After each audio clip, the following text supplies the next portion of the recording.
At this time, the first item on our public hearing, item number 1, and actually item number 2, so we'll actually combine these because these are all one project by the same contractor. Hagman Construction requests a rezone from a C1 to a PUD for property located at 180 Hutchison Drive in Flintstone, tax map and parcel number 0119-002. The first public hearing was at the Planning Commission meeting on October the 15th, 2020. And then again, we'll combine the second one. Hageman Construction requests a rezone from R2 to PUD for the property located on Hickson Drive in Flintstone, tax map and parcel number 0101-001. First public meeting also was held at the Planning Commission on October 15, 2020. These are two parcels that are actually connected and adjoined, so we combined in those. So we do have Mr. Hageman here tonight, and we'd ask you to come up and present what information you would like us to know. Okay. You want me to bring all these? Yeah, that'd be great. Okay. The visuals would be good. I don't know how to. Maybe you can prop one of them up against the podium, maybe, if you may pull it over there a little bit if you would like. This is the main one we're Okay. looking at here. Just right here, or you think right here? Yeah, maybe like that to the side. Maybe that'll hold up right there, maybe. Will that work? You can adjust that. I can wiggle it a little bit, I think. Well, I can hold it. Okay. If I can find where to put my stuff. You would tell everybody your name and your company, please. Okay, I'm Ben Hageman with Hageman Construction Company. We are petitioning to rezone it's the northwest corner of Happy Valley Road and 2A to a planned unit development. And a portion of the property that goes along 2A, it's at 193 and 2A, but just a small portion of it. You look up here in the corner, right here, it's about 10 acres that comes up into that corner up there. So we're wanting to petition it to be a planned unit development. It's about 167 acres. It was approved unanimously by the Planning Commission, and some of the things that we're doing is 4-foot wide sidewalks, street lights installed. The lot width will be about 40 feet. The minimum setbacks are 5 feet on each side, 45 feet from the center line of the road, and 25 feet on the rear. The lot size not to be smaller than 4,800 square feet. Density will not exceed 3.5 units per acre. And the way that's kind of set up with the PUD is that we set these rules, and as long as we operate inside of these rules, we're okay to continue forward. If we deviate from those rules, then the clawback is kind of having to reapply for the PUD and go for a different PUD or lose the PUD. So anyway,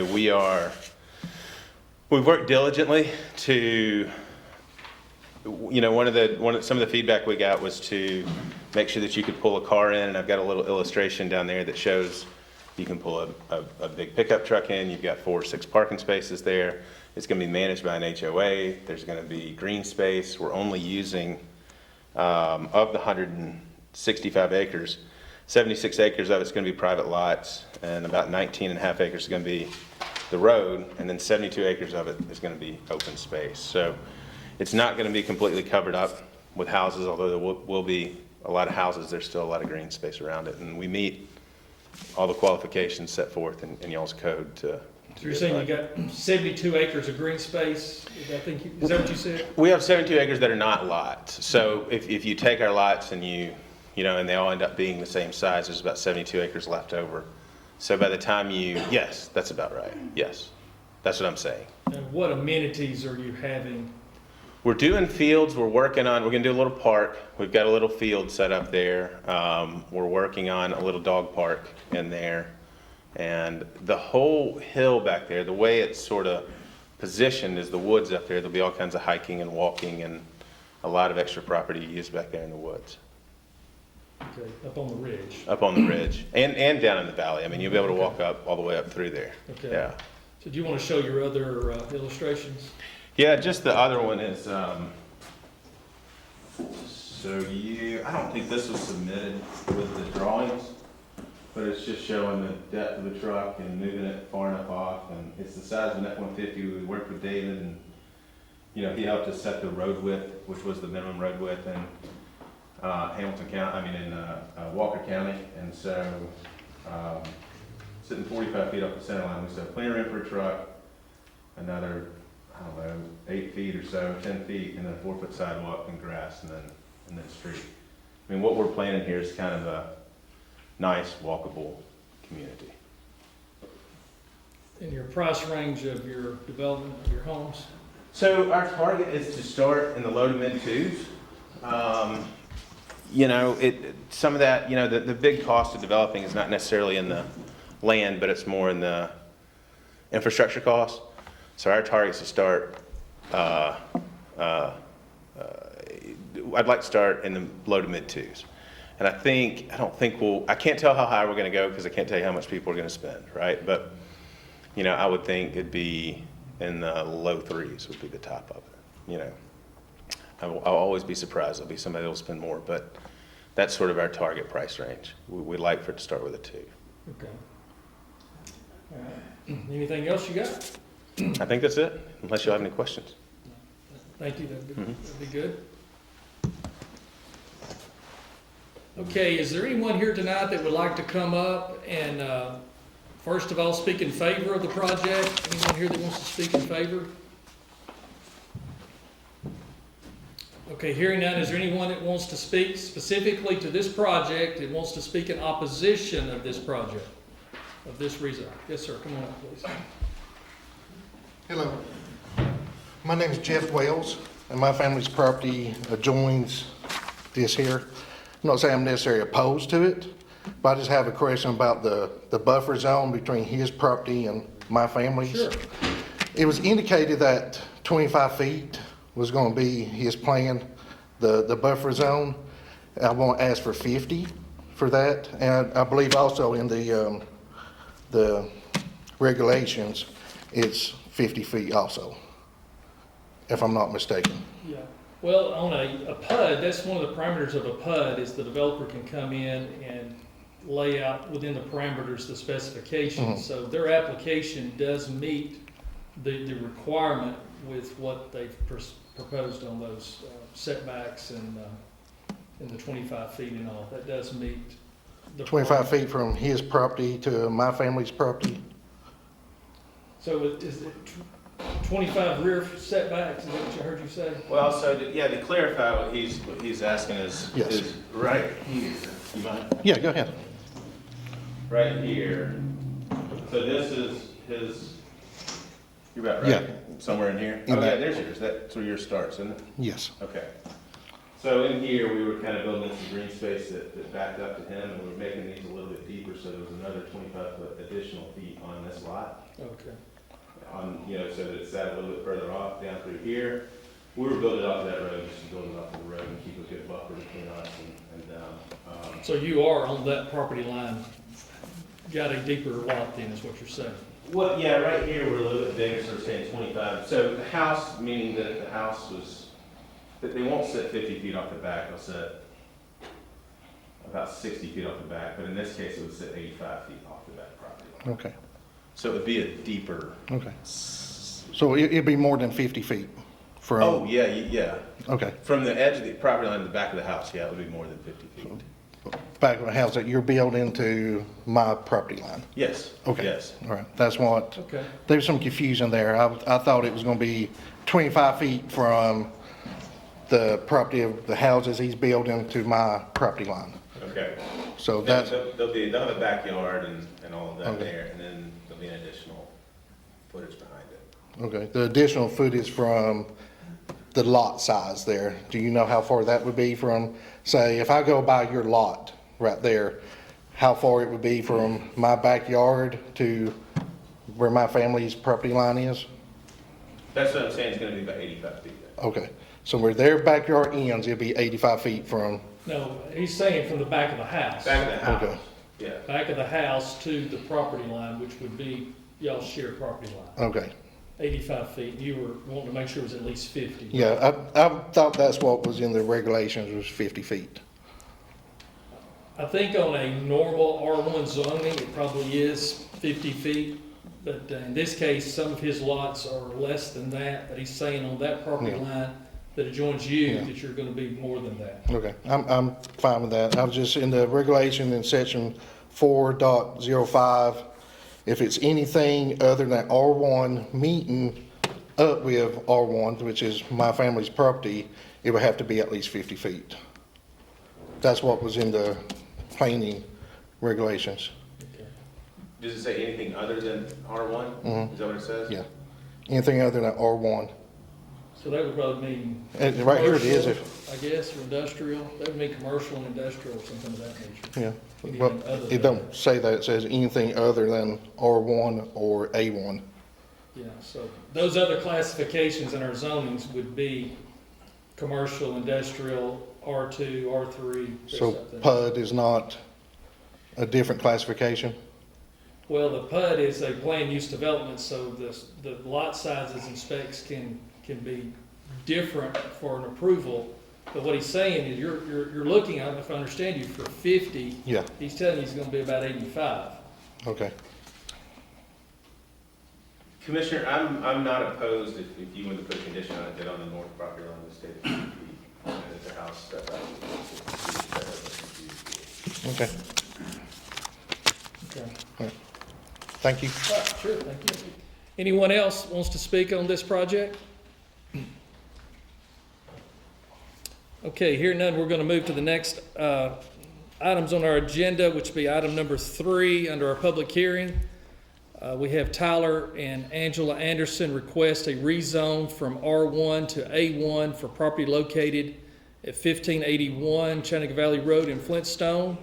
Tax map and parcel number 0-064-007. First public hearing was at the Planning Commission meeting on October 15th. So yeah, okay, you're there, I'm great. here. Tell us your name, please. Yes, Tyler Anderson. Okay, Yes, and Angela's not with us tonight, but Okay. I'll be representing. So I'm requesting a rezone of the property at 1581 Chattanooga Valley Road, as mentioned, to A1, on the basis as specified in the application.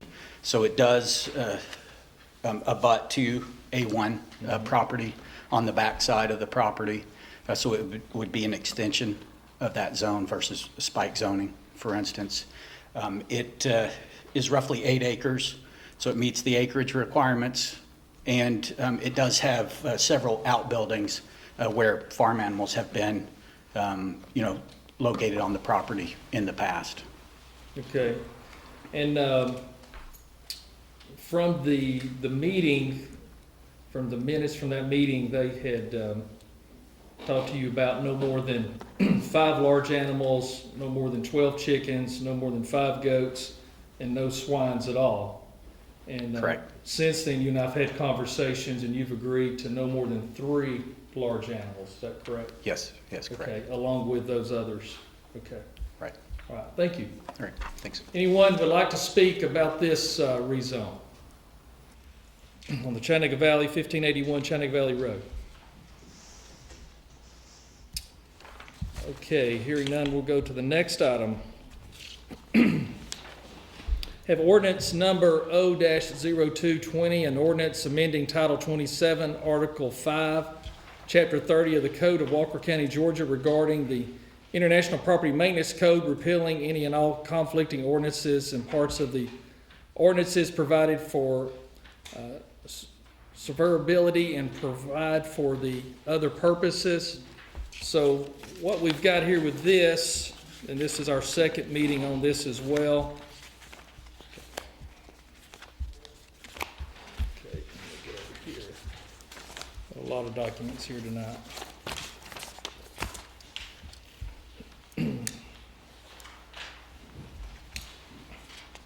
This talks about storing inoperable vehicles on your property. So I'm going to read, this is what the ordinance currently states, and then I'll read after this. This is the modification that we're looking to make. Section 32.8, motor vehicle, under Section 1, says motor vehicles, except as provided for in other regulations, no more than 2 inoperable or unlicensed motor vehicles shall be parked, kept, or stored outside on any premises, and no vehicle shall at any time be in the state of major disassembly, disrepair, or in the process of being stripped or dismantled. Painting a vehicle is prohibited unless conducted inside an approved spray booth. Then there's an exception. A vehicle of any type is permitted to undergo major overhauling, including body work, provided that such work is permitted inside the structure or similar enclosures and designed and approved for such purpose. So we're looking at omitting those 2 statements there completely, or 2 paragraphs, and adding it to this verbiage. Motor vehicles, except as provided for in other regulations, no more than 2 inoperable or unlicensed motor vehicles shall be parked, kept, or stored outside of any premises. Such vehicles, and this is where the real change is, must be covered with a tarp or vehicle covering and parked behind a building, home, or other structure obstructing the view from the front of the road. All vehicles of any type are permitted to undergo major overhaul, including mechanical and body work, provided that such work is performed inside a structure, such as a garage or similar enclosure, as designed for and approved for such purpose. Painting of a vehicle is prohibited unless conducted inside an approved spray booth. So as I indicated, the main change here is if you're going to have a couple of vehicles that you don't have insured, license, that are inoperable, or project cars or historic cars or something that you're holding on to that you want to keep, we're just asking you to move them behind your house or behind your structure or behind your barn, or basically out of the view of the front of your road, and then taken for secure reasons and for animals and stuff to, tarp those vehicles or buy a car cover that fits it, so you have those vehicles covered. So that is the clarification that we're trying to make. Right now, a person can have 2 vehicles. They can have them in the front yard sitting on blocks, and it meets the current standards, and so it's not positive for home values. If you've got a vehicle that's dismantled or sitting on blocks or jacked up in the front yard that sits there, one reason for the covering, sometimes people will have vehicles that, there's not an engine in it, may not be a hood on it. And we've got cases where there's trees growing through the car. That's another reason for the car cover. If you've got it covered, it's going to be hard for vegetation to grow up through the vehicle. So those are the reasons, the modifications. So is there anyone that would like to speak on this ordinance proposed change? Yes, sir. Please come up.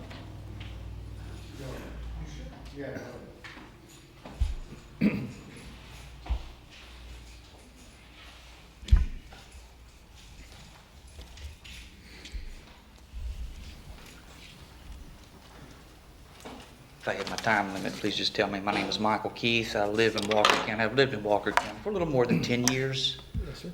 My wife and I, we moved here because we wanted to. We didn't have to. We liked Walker County. We live on a little road, and it's a quiet road, and my neighbor has 2 cars in his front yard that ain't worked since before I bought the house. I didn't care if they was there when I bought the house, and I don't care that they're there now. So can you explain to me how this ordinance is going to be fairly applied? Let me give you an example. I don't care that he's got inoperable cars on his driveway, on his yard, and neither do his other neighbors. Yet, he will be guilty of a violation just simply by virtue of them being there.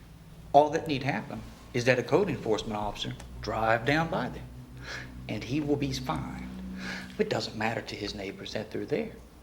How do you even know that it's impacting my property value? As far away as we are from him, it likely isn't. Have you hired an appraiser, I wonder, to go down and appraise the property values? I have another question for you. At what point do we draw the line on this? I will cite some examples for you. You say that the targeted reason for this ordinance change is to preserve property value. Okay. So at what point will you make it a violation to paint my house pink? At what point will it become a violation for me to have a garden in my front yard? At what point will it become a violation for me not to have a fence around my yard because my neighbors all do? Or perhaps it will be a violation that my fence is chain link and theirs is wooden. All of those things can affect the value of my neighbor's property, and therefore, by your logic, could be made into violations. I have another question. Why are these ordinances rather than civil causes of action? We have a really great nation. We have a mechanism, a conduit that people have available to them today, that if they have some kind of a problem with their neighbors or their community members or their friends, it's the court system. We even have a subdivision of the court system that has been subdivided off to handle just these types of claims. It's called the small claims court. If these were civil causes of action, my neighbor wouldn't have anything to worry about. Because if his neighbors didn't care that his cars were there, we just wouldn't try to sue him in small claims court. And it comes with another advantage. You see, if I wanted to sue my neighbor because he was negatively impacting my property value, I would actually have to prove it to a court. As it stands today, no one has to prove that. All they would have to prove is that I was in violation of the letter of the statute. And we can ask questions all night long about what you mean when it says this or what you mean when it says that, but it will be the letter of the statute, irrespective of how you may respond, that a judge will rule upon in determining whether we are or are not in violation of it. So it will not matter to the judge, you see, that my neighbor and his neighbors don't care that he has cars there. It will matter only that he is to the letter in violation of it. And he will be fined. And he will be fined repeatedly until he cures it. Going back to the topic of whether these will or will not be applied fairly, I would suggest to you, sir, that the most poor in the community which you serve will be the most hard hit by such fines because they are the least capable of paying to bring themselves into compliance. Ordinances like these, they don't actually serve the purpose that you intend for them to serve, even as good-hearted as they may seem to be. They hurt people, and they hurt people that don't need to be hurt the most.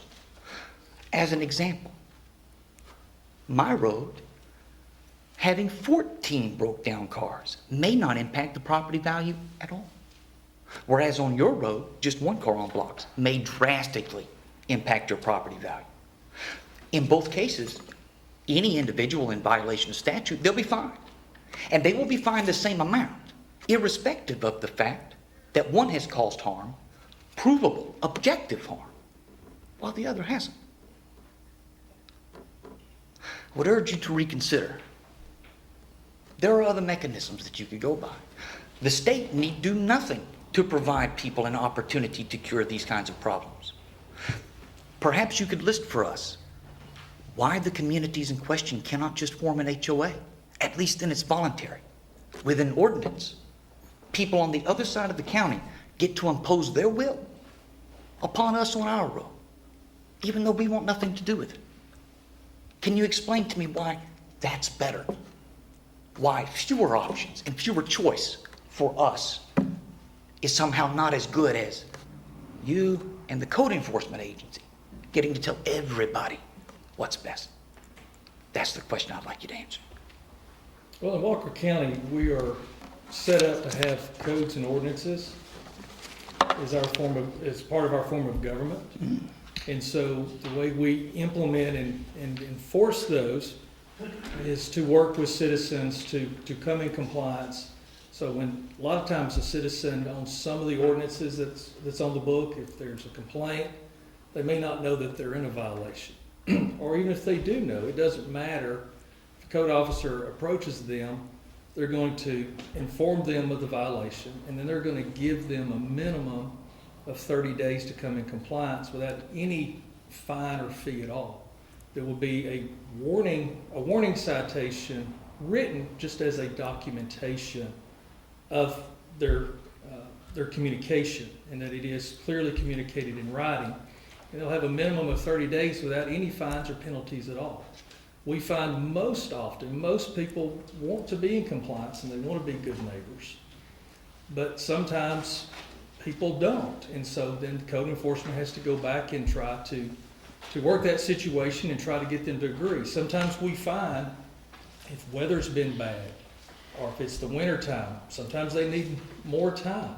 The code officer has that ability to extend more time and to work with the property owner on that violation. It's not our desire to be fee grabbing or trying to see how many dollars we can bring in through our codes and ordinance. It's to try to have a better place for everybody and to keep our natural beauty intact, and so everyone can live civilly together and that everyone lives to a standard in our communities.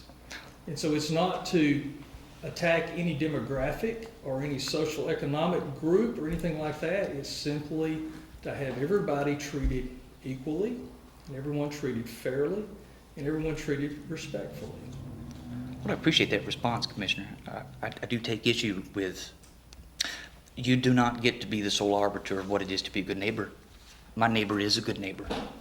He's been a good neighbor the whole time we've been there. And the presence of vehicles on his yard doesn't make him a bad neighbor. He may not be a good neighbor for you, and that's fine. That doesn't make you a bad person. It doesn't make you a good person.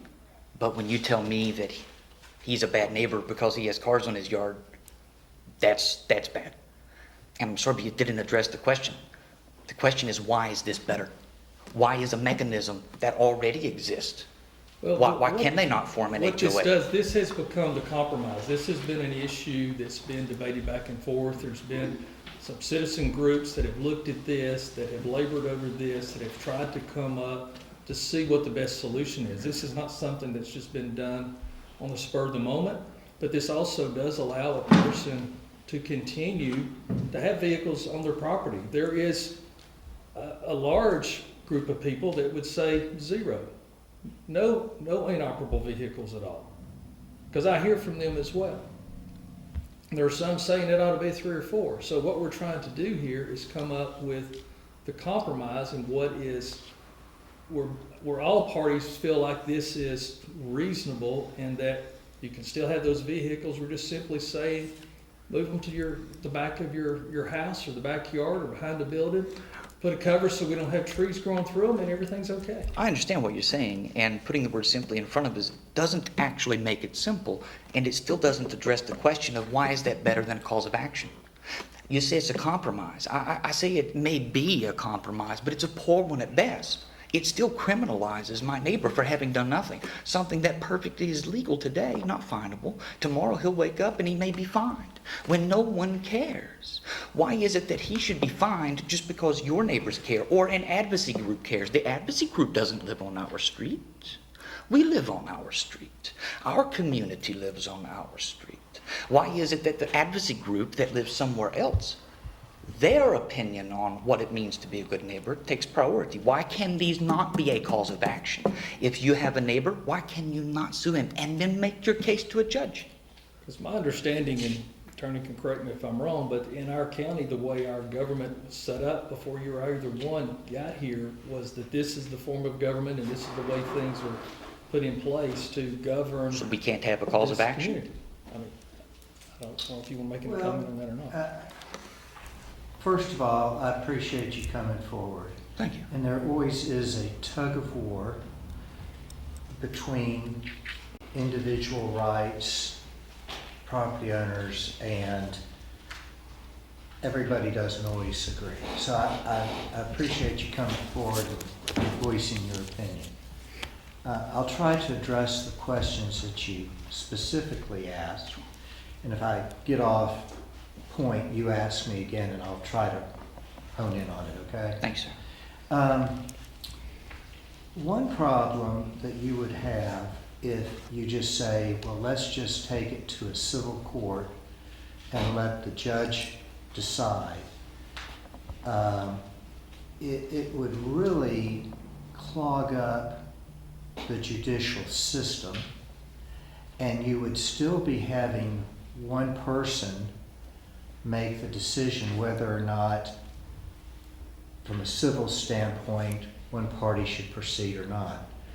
under our ordinances, you would still go to what you referred to as small claims court, which technically has been abolished. It's now known as the magistrate court. And you would go to Walker County Magistrate Court, similar to what you have suggested. They have a civil side and they have an ordinance violation side. So you would still end up in front of a judge. In fact, quite possibly the same judge to make the decision. And so, you know,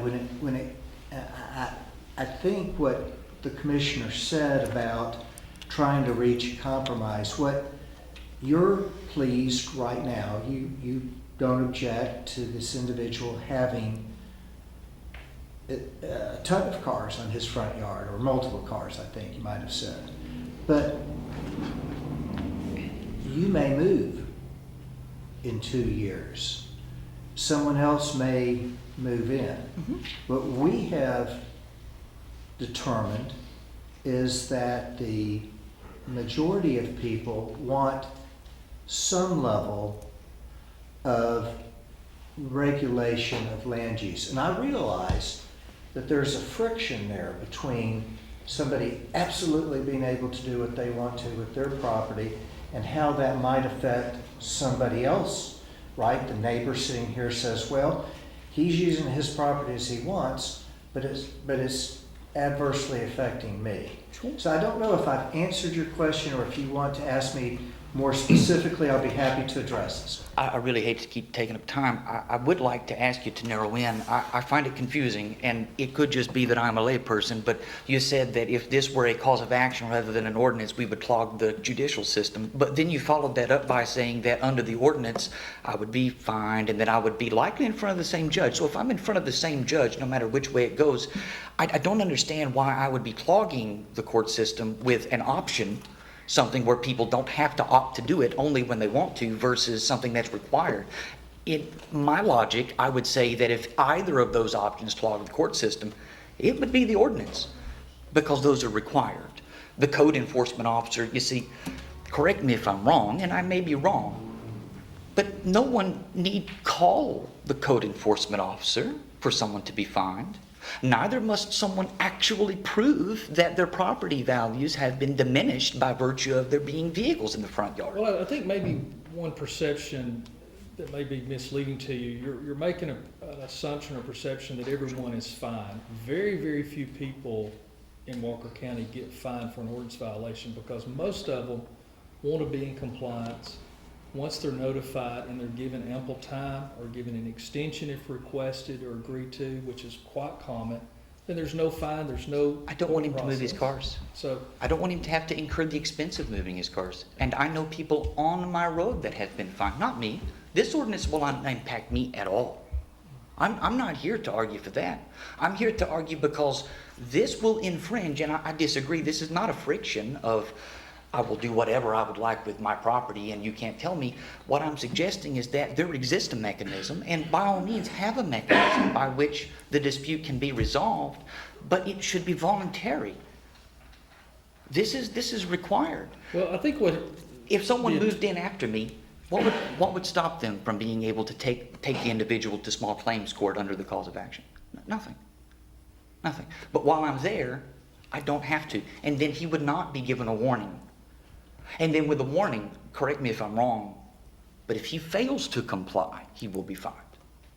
But what if he can't afford to comply? Thus my statement about how it impacts people And disproportionately. we do run into that. That's a great question. We do run into that on a lot of the different ordinance cases where there are homeowners or even renters, elderly, young, all in between, that cannot physically or monetarily come into compliance. And we have several volunteer groups that have so graciously stepped up over the last 4 years and take volunteers, and they will come in and help property owners free of charge. And we've had it happen hundreds of times where they come in to do that, to help those people. All they've got to be is just a willing person to receive help.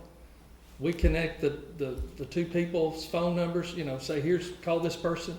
and then we step away and let them go to work. And Mr. so then they're Commissioner. able to come to compliance. So that happens a lot here in our county. If that is all that you did, of course, I would not be bothered by that.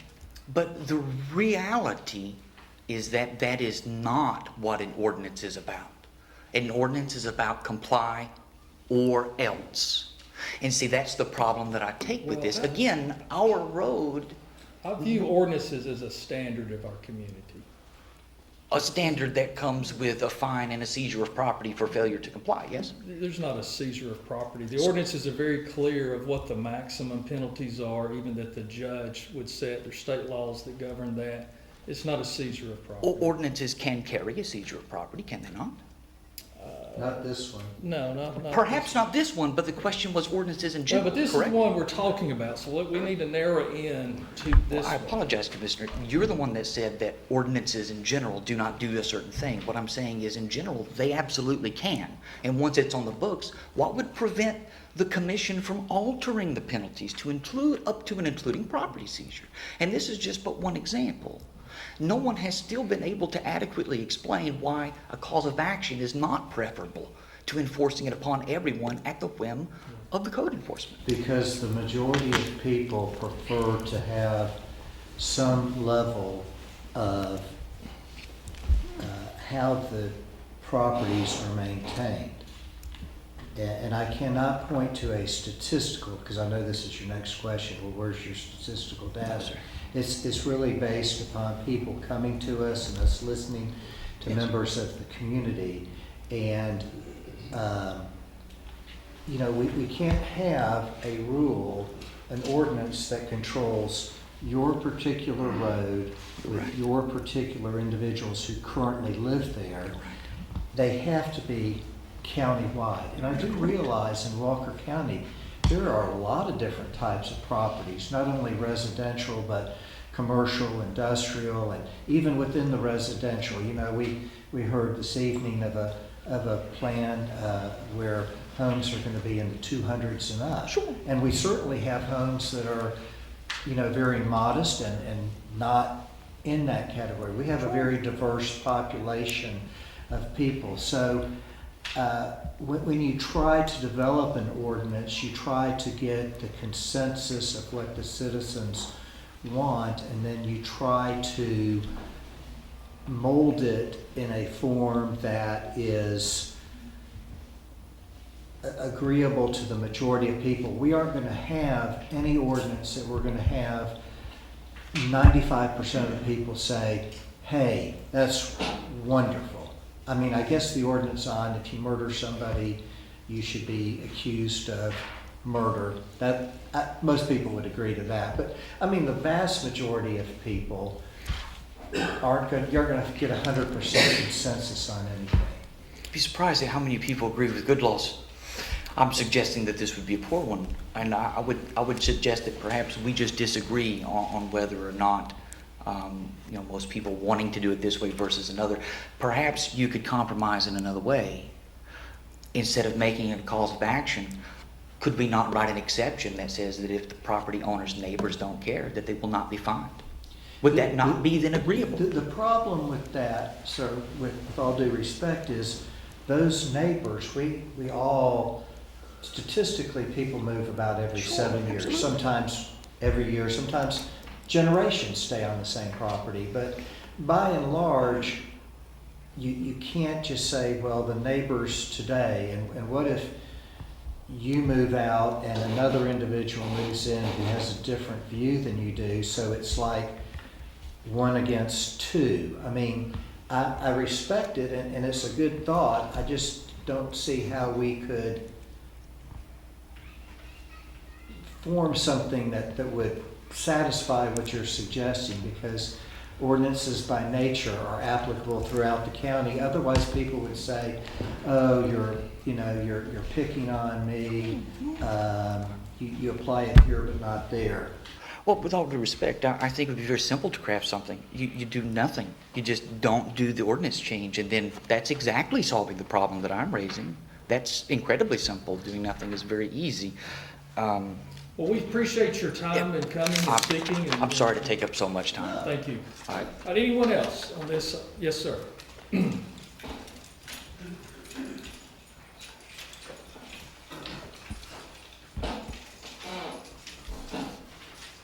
Robert Blakemore, and I've been very hard against this.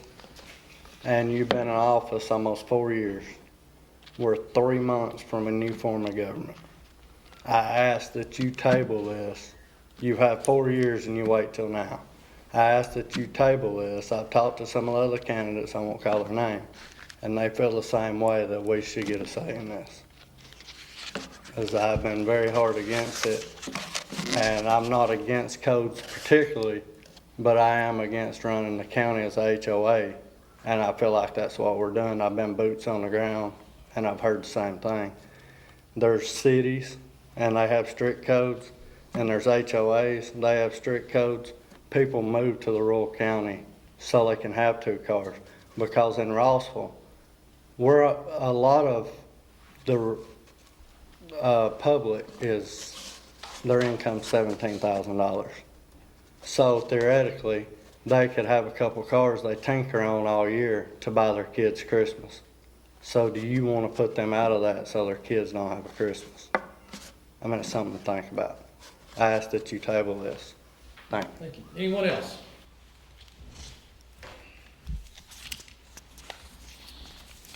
Okay.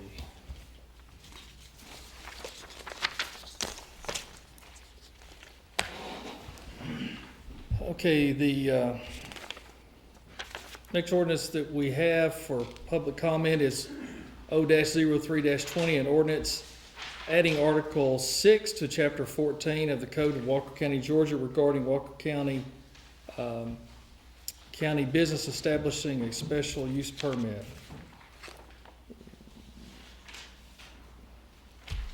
Okay, so basically I'm not going to read all of this. I will read a couple of parts of this to give some clarity to this. Okay, yeah, here we go.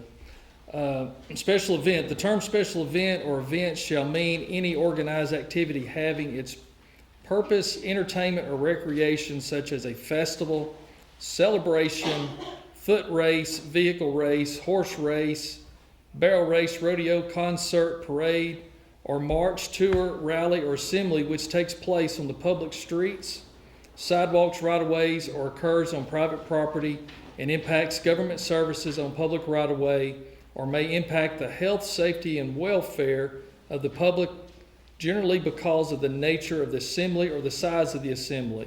The term special event or event does not include an organized activity having its purpose or proposed entertainment, recreation, or education which occurs on county or school board property or is in the county public use buildings.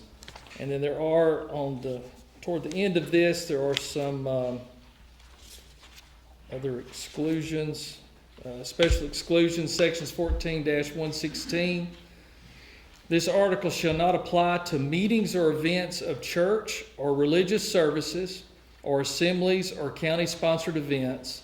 This article shall not apply to regular meetings or members or guests of civic clubs or organizations or nonprofit corporations which hold 501c3 status, but shall apply to any organized activity of such club or organization having as its purpose fundraising into which the general public is invited to attend.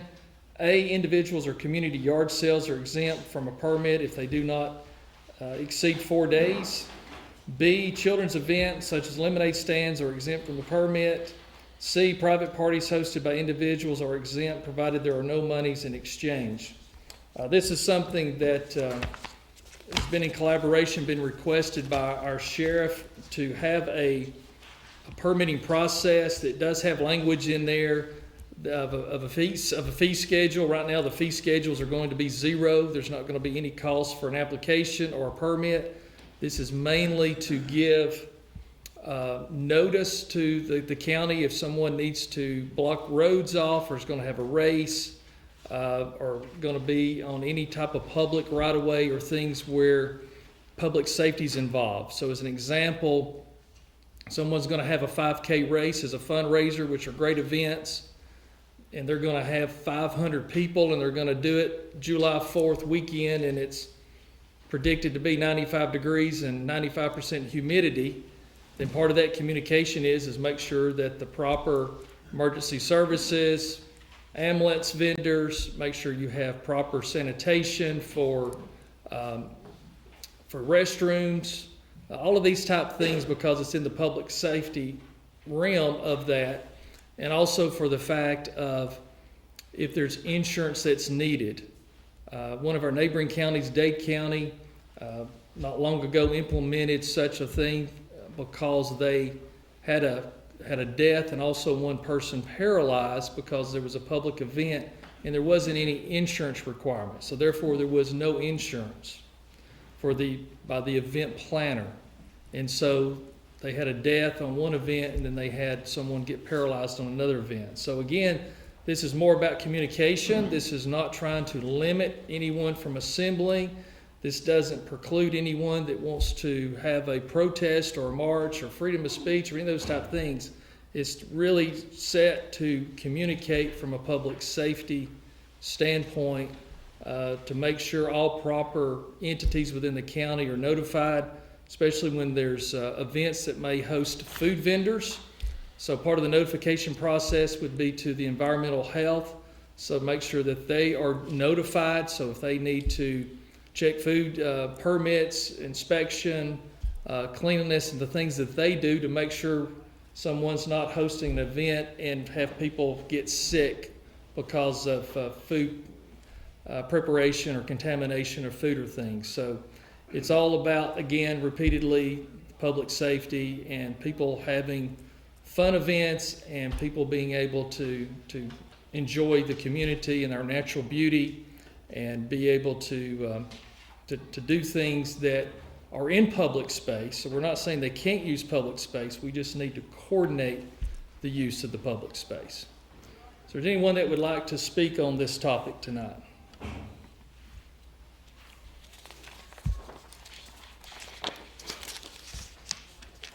Yes, sir. Yes, sir. Please come up.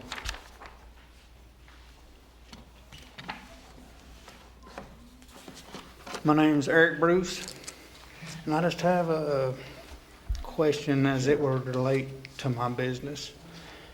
So we run a music store, we do free fiddle school. I understand that would not be affected by this, but we also have concerts inside our building, place of business. It says on private property and impacts government services on public right-of-ways or impacts the health, safety, welfare of the general public. I just have a question. Would that, if we did a concert in our store, in our place of business that had, say, 30 people, would that be under this? Would I have to apply for a permit? Well, in your situation where you're located in a business district, as long as you've got adequate parking within your provided space and that you're not out into the public right of way, and if you come up and you're gonna have 300 people, Right. and they're gonna be parked down the sides of the roads and people walking and these type of things, then that's when we That say, would hey, impact government services. exactly. Right. But if you're So holding other than something that, at your business and you've got adequate space, adequate parking, you're not even if we did it, overburdening your square footage as far as number of people allowed in the business Right. by the fire marshal and things of that nature, then Right. you're just conducting your everyday business. So this is really for large scale type of events. so, but there's no specific guidelines in this ordinance about the number of people or where it cuts off? Well, it all's That gonna- might be that it's guy's, all gonna huh? determine the size of the venue of what you're dealing with. You Right. know, someone So it would be that, determined after you apply for the permit by the, yeah, so there will be Gotcha. probably times people that will come and inquire about a permit, and it may be determined that one's not needed. right? Because if someone's gonna have Gotcha. 50 people on a half-acre lot, there may be a parking problem. In their backyard, they're having some folks. Yeah, they may not have Right. enough room to park, and they may be out in the streets. And so, that's where the sheriff's office, a lot of times will get complaints, people lining vehicles down the street from a safety aspect. Right. But if somebody's got 100 acres and they have 50 people over, you don't even know they're there.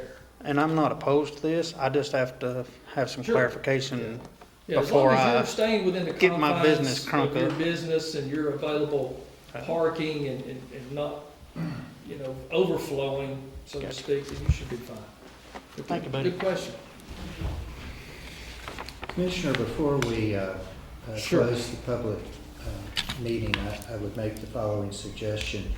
With regard to ordinance number O-02-20, that is the one that you discussed regarding the motor vehicles, but there was a second part of that, You're right. which involved the disposal of rubbish and disposal of garbage. Yes, Just for clarification purposes, to Yes, thank give you. anybody an opportunity who would like to speak on that segment of that Yeah, ordinance. thank you. I had missed that, but you're right. That is on the next page. This one's pretty simple. This is disposal of rubbish or your trash. What the ordinance says now is that every occupant of a structure shall dispose of all rubbish in a clean and sanitary manner by placing such rubbish in approved containers. What we would be changing, we would be taking that lines out and adding, every occupant of a structure shall dispose of all rubbish in a clean and sanitary manner by placing rubbish in a plastic or galvanized trash container with a lid. The key part of that is with a lid, until removed from the structure and disposed of all rubbish storage facility or garbage facility. So what we're running into, trying to keep our county beautiful and to keep our natural wild animals and dogs and cats and things for getting in people's garbage and strowing it across the property, is basically just clarifying that if you have household garbage, you need a lid on it, so animals are not getting in it. And that's really the purpose of what we're trying to accomplish there. And it's just, good sanitary practices to keep the animals out of your household garbage. So any questions, comments on this? And thank you for keeping me on track. Yes, sir, come on up.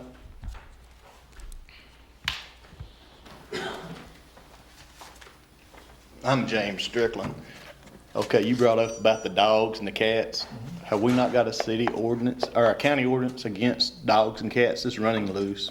In my neighborhood, I know they run loose. Yeah. And I have called and they say, well, we can't pick them up. Well, we do have an animal care ordinance that in summary states that if a person has a dog on their property, they don't have to have it on a leash as long as it's contained to their property.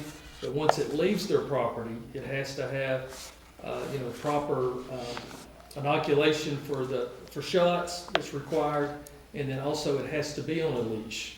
And so if you have dogs that are running at large in your subdivision, if you'll call my office tomorrow morning and report that, they'll log that into the database for animal control to come out. I know in times past, part of our issue has been capacity at our shelter, not having enough capacity to get all the animals in. But they've been working hard in finding homes for these animals that are stray. And so they're currently picking up stray animals on a daily basis. Well, the problem with that, I have two of my neighbors that live, well, one of them lives on the road and the other one lives off the road a little ways with their brothers, was dog catchers or animal control. And they run right through their yard too, and they don't do nothing or say nothing. And But if you report it, it's in our I database. reported it already 2 or 3 different times, trust How me. long ago was the last time you think? It's probably about 7 months ago. Okay. But like I said, I've reported it about 5 times in the last 2 years. You, But I'd like the wording changed in that, because y'all put galvanized containers, plastic containers with lids.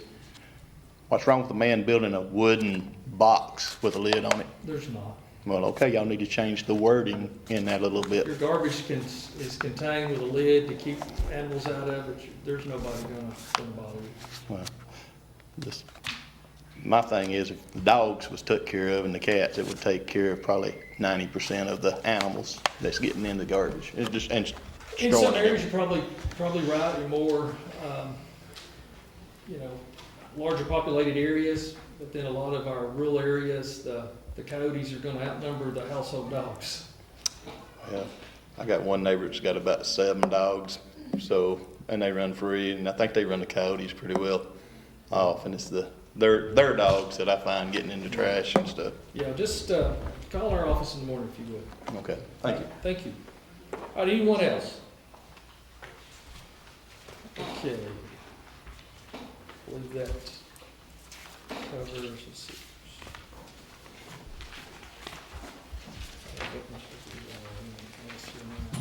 Is that the last time on there? Yeah, here we go. Okay. All right, that's going to conclude our special call meeting. And we're going to move into our regular scheduled meeting.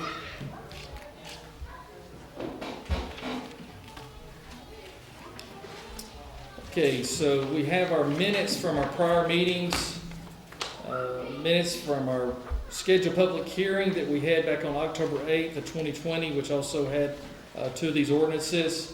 Does anyone have any questions, concern, or see any errors in those minutes? Hearing none, we'll sign those into the record.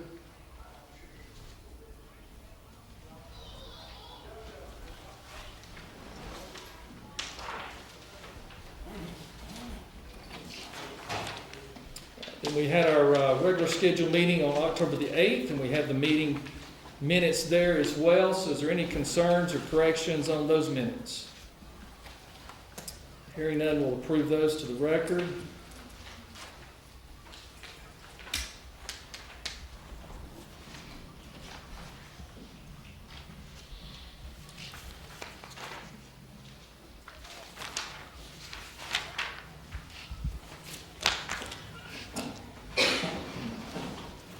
Okay, the first item on our agenda is ordinance number O-0220, an ordinance amending Title 27, Article 5, Chapter 30 of the Code of Walker County, Georgia, regarding the International Property Maintenance Code, repealing of any and all conflicting ordinances, and part of the ordinances provided for suitability and provide for other purposes.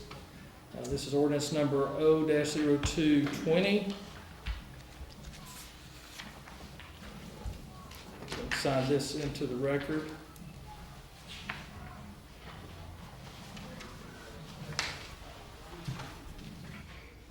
This will be attested by our clerk.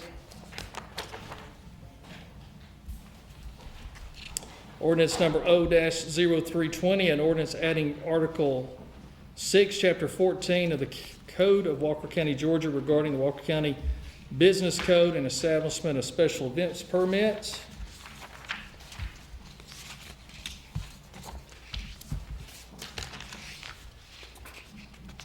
Some of y'all are hearing the homecoming parade coming up the road from Lafayette High School.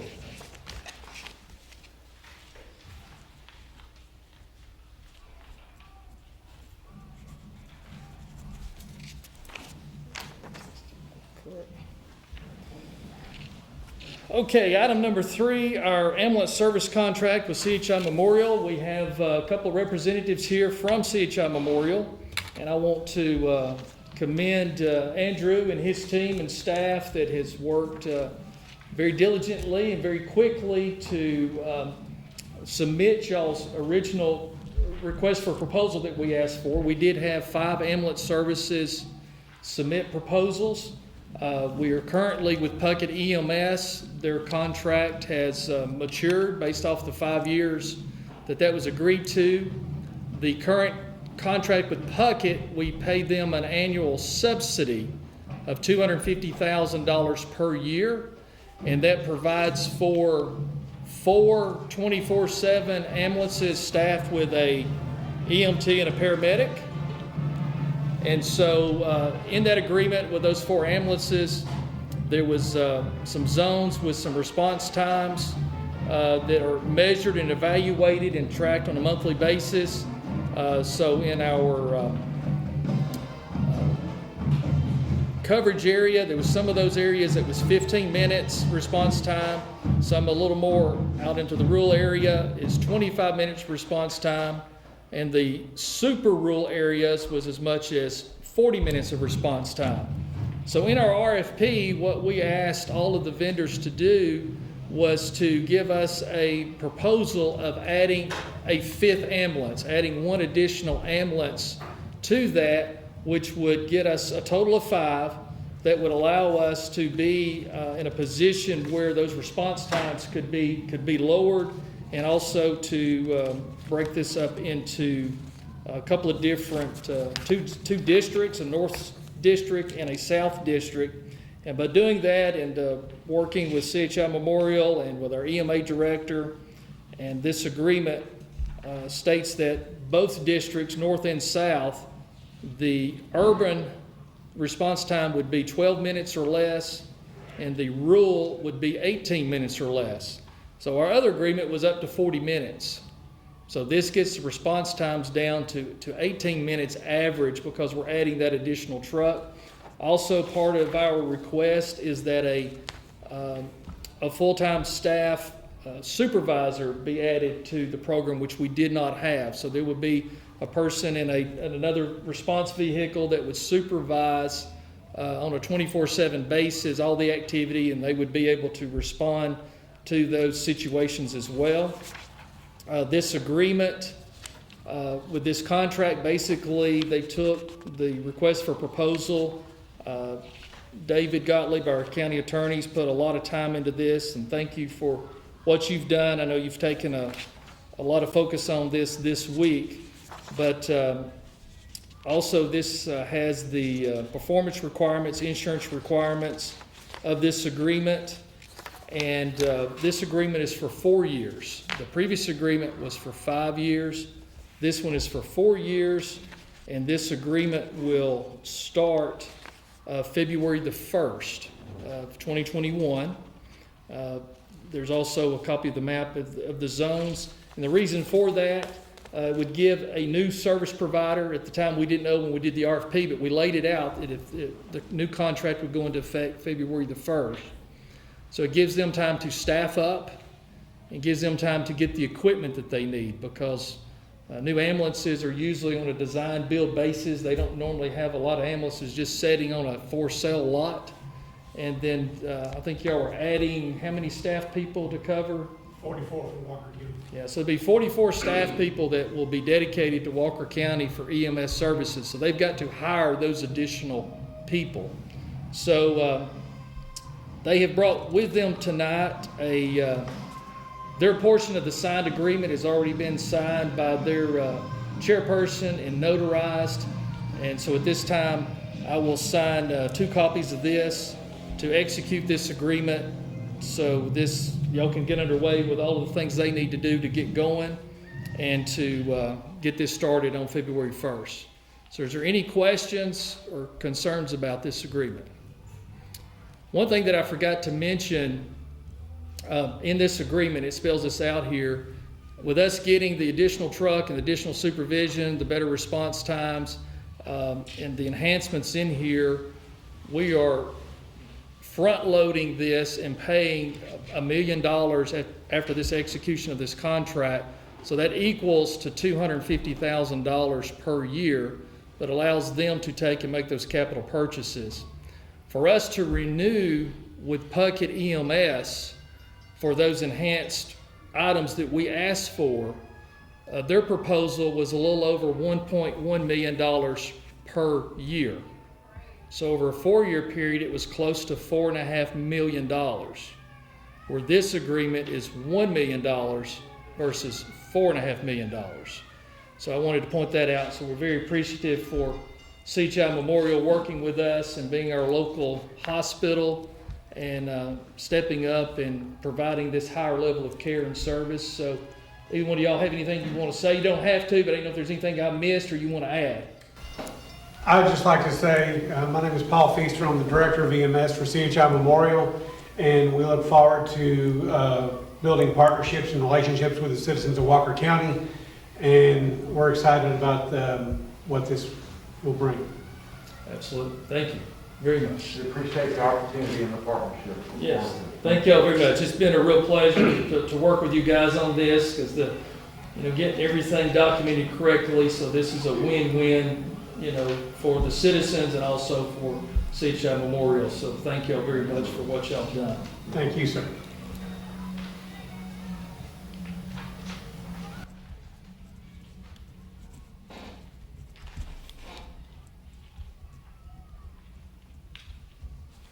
And this will also be attested by our clerk.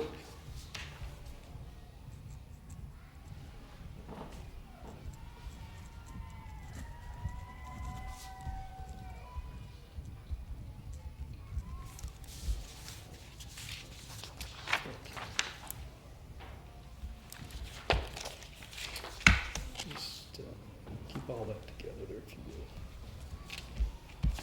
Okay. What are they? Okay, another copy of these.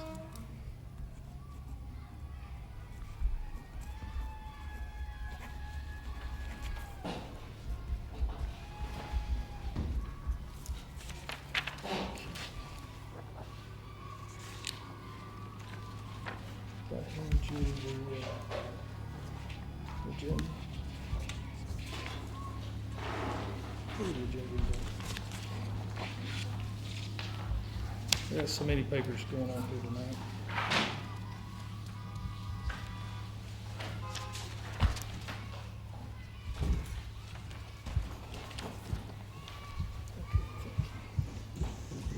Okay, first one is we have a proclamation for our Veterans Day. Proclamation Veterans Day of 2020, whereas President Dwight D. Eisenhower signed the first Veterans Day proclamation in 1954 and called on our nation to solemnly remember the sacrifices of those who fought fearlessly on the seas and the air, on the foreign shores to preserve our heritage and freedom. And whereas since the dawn of the nation, veterans have defended our way of life with integrity, dedication, and distinction. And whereas we are proud to honor all veterans for their service, sacrifice, and devotion, and wish to extend the appreciation of our citizens to those who have worn the uniform of the United States Armed Forces. And whereas Walker County citizens have a rich history of celebrating service members, of participating in events like the Lafayette Women's Club Veterans Day program at the Lafayette High School, and the Tribute of America for the Catoosa in Walker County at the Colonnade. And whereas over 4,200 Walker County residents devoted their talents to assist our country through military service, therefore I, Shannon K. Whitfield, sole Commissioner of Walker County, Georgia, do hereby proclaim November the 11th of 2020 to be observed as Veterans Day in Walker County, Georgia, in honor of our local veterans and the remembrance of those who devoted their lives to protect our freedom. I call upon the citizens to extend their gratitude and unending support to our many heroes. Signed and sealed this 22nd day of October of 2020.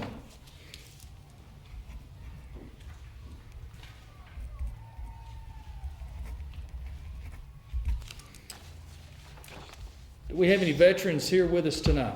I know we do. Any other? I know we got at least one. Any other veterans? Okay, that's right, Philip. Thank y'all very much for your service and what you've done for our country, and thank you for being here. And let's give them a round of applause for their service.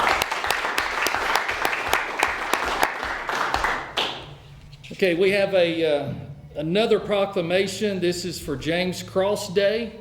Whereas James Ulysses Cross has resided in McLemore Cove, area of Walker County, for over 80 years. And whereas during World War II, Mr. Cross joined the Army at age 21, serving as the member of the 66th Infantry Division commissioned into the European theater.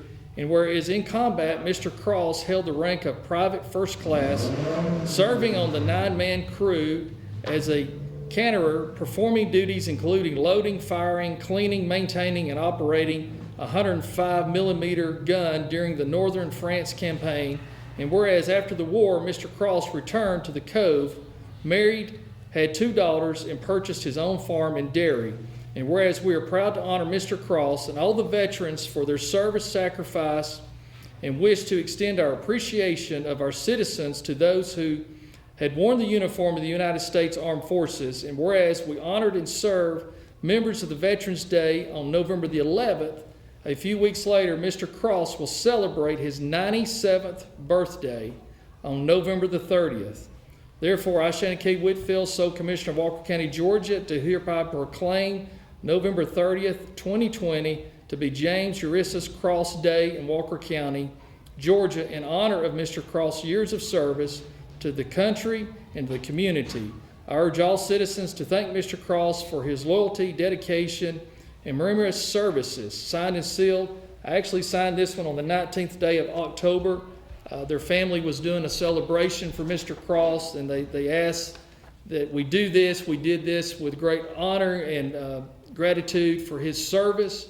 It was a pleasure to be able to sign this proclamation, and they were going to present this to him among the family due to the COVID-19 virus is the reason that they are not here with us, but we wanted to bring this forward and make it a part of the minutes, part of the history of our county, and honor someone that there's very few left that served in World War II, and here's one that's been here his entire life other than his time of duty that is reached a milestone in his life.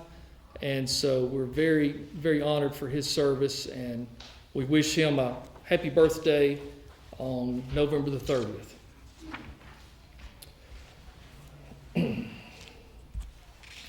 Okay, next we have Mr. Hageman Construction. The application for Mr. Hagerman for a C1 to a PUD for property located at 180 Hutchinson Drive in Flintstone. Tax map and parcel 0119-002. The recommendation for approval by the Planning Commission at the first hearing on October 15th. And then also, as we stated earlier, we'll cover this next one, consideration of application for Mr. Hageman's Construction requesting a zone from R2 to PUD for property located at Hickson Drive in Flintstone, tax map and parcel 0101-001. Recommended approval by the Planning Commission also on October 15th. We do have Philip Cantrell that is our planning chairperson, and so is there anything that you would like to add or any additional comments to y'all's meeting? I'd like to add that the board went forward with this without any reservations. For most people that not in the building business or out there in any kind of development, these are going to be the new developments that you're going to see. The reason being is all the infrastructure costs so much money now for the guys to put in, the roads, the power, the utilities, the sewer, everything they have to do. The land cost is kind of a minimum of what it costs you to develop the land after you buy the land. And so we're going to see more of this kind of development that's going to ask to come to Walker County. And so we feel like this is a good fix for Walker County. I'm proud they actually came to this area. And we're looking at somewhere around 500 homes and maybe some commercials, which will I think will be good for the county. So we have no reservations with it. Okay, thank you. All right, we're going to approve this as submitted.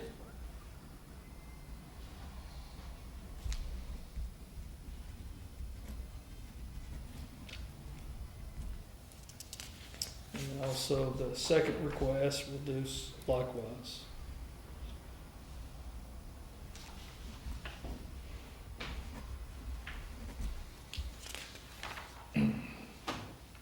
Okay, consideration of application of Tyler and Angela Anderson requesting a rezone from R1 to A1 for property located at 1581 Chattanooga Valley Road, Flintstone. Tax map and parcel number O-064-007. Recommendations for approval with restrictions. And so we will approve this, but we will approve this with the restrictions that were presented with a modification. Instead of up to 5 large animals, this would be what the property owners agreed to is 3. So we'll approve this with those conditions.